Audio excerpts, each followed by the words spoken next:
Welcome to another edition of SKNS's Week in Review. I am your presenter, Mr. Tion Collins. During this edition, we will recap everything government-related for the period August 5th through 11th, 2022. Please stay tuned.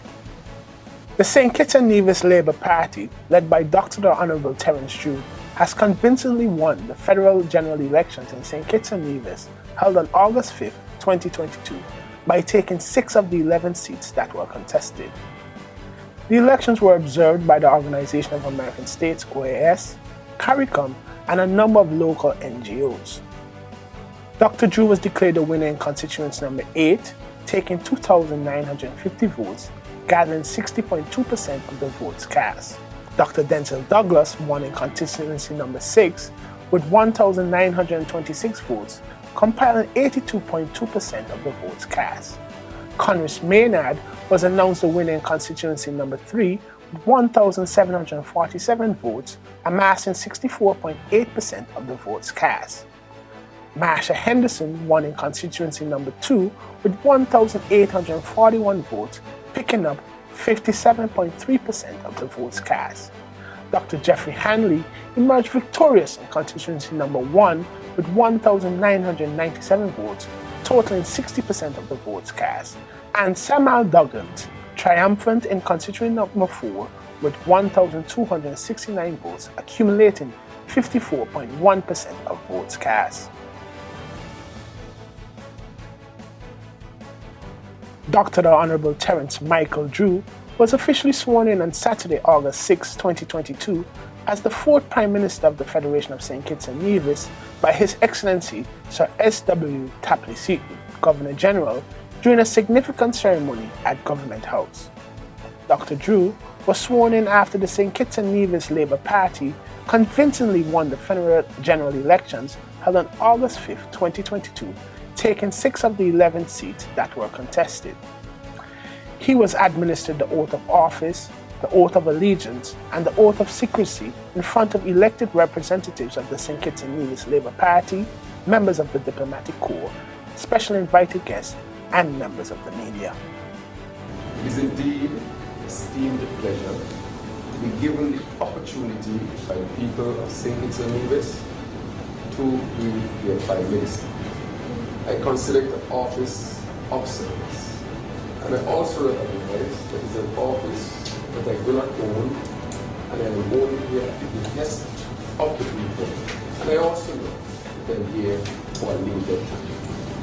And during the time that I am here, I vow to work closely with the members of my cabinet to be named shortly, to work with those who are in other positions in government, and most of all to work with our citizens, to extend a hand much closer to our federation system, or to our sister island, Nevis, so that whatever issues there are, that we can solve and resolve to bring our federation ever closer together.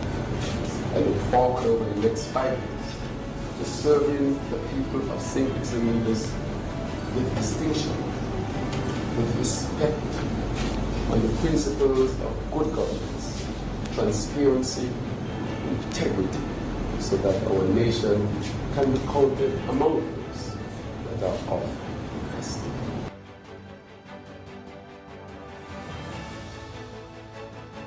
St. Kitts and Nevis' newly elected Prime Minister, Dr. the Honourable Terence Drew, and members of his cabinet began their first working day on Tuesday, August 9, 2022.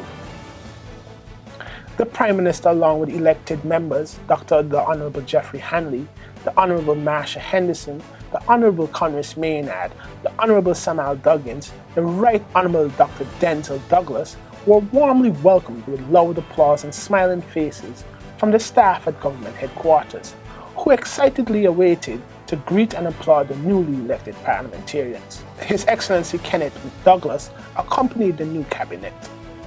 Cabinet Secretary Josephine Huggins officially greeted the Prime Minister and escorted the team to the office of the Prime Minister. Dr. Drew was introduced to OPM staff and toured the attached offices comprising of the Prime Minister's office, the Prime Minister's meeting room, and the Cabinet meeting room.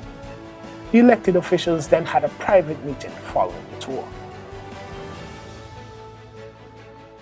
Former Prime Minister of St. Kitts and Nevis, Dr. Honorable Timothy Harris, has congratulated the new Prime Minister of St. Kitts and Nevis, Dr. Honorable Terence Drew, who was sworn into office on August 6, 2022, after his St. Kitts and Nevis Labour Party's resounding victory at the polls on August 5th. Also, prominent leaders from across the region continue to convey congratulatory messages to Dr. Honorable Terence Michael Drew, who was officially sworn in on Saturday, August 6, 2022, as St. Kitts and Nevis' fourth Prime Minister. Prime Minister of Barbados, the Honorable Mia Amour Motley QCMP, offered heartfelt congratulations to Prime Minister Drew and his team, adding that he is leading the country at a crucial time.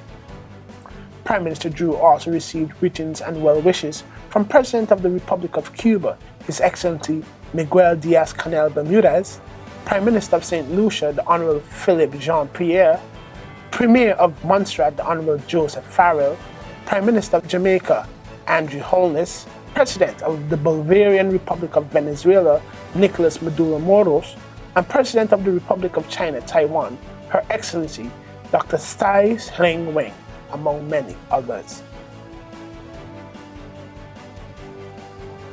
Prime Minister of St. Kitts and Nevis, Dr. the Honorable Terence Drew, warmly greeted staff during a familiarization tour of government headquarters on the morning of Thursday, August 11, 2022. Prime Minister Drew, who was escorted by Mrs. Sheridan Warner, Chief Personnel Officer, Human Resource Management Department, visited the Ministry of Agriculture, Internal Audit, St. Kitts and Nevis Information Service, National Archives, Passport Office, as well as the security officers attached to government headquarters. Prime Minister Drew thanked the CPO for escorting him around and for allowing him to meet everyone who works at government headquarters, including the permanent secretaries, heads of department, as well as custodial staff.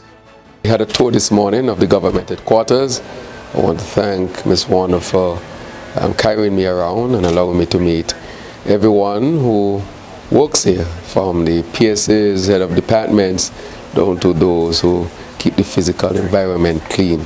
So I want to say it was a pleasure meeting all those who contribute to national development, and I wanted to thank them for their service to our country and to tell them that I'm here to work and really to say that we need to work together as a team to keep our country moving and to get our country back to number one. So it was an excellent tour, and I want to thank those who were involved and thank those who received me with open arms. Thank you for tuning in to this edition of SKNS's Weekend Review. I am your presenter, Mr. Tion Collins. Please stay safe.